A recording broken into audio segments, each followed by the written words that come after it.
नित्यं वेदं सत्यं वेदं न्यायं वेदं धर्मं वेदं नीतिवेदं नियमं वेदं शास्त्रं वेदं सकलं वेदम्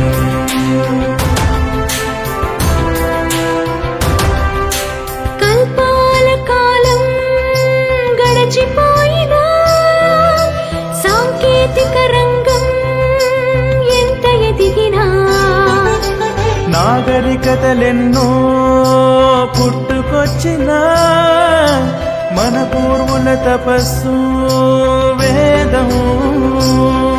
ఆ వేదమే కద శాశ్వతము, పరమాత్మనే కద సాఫల్యము.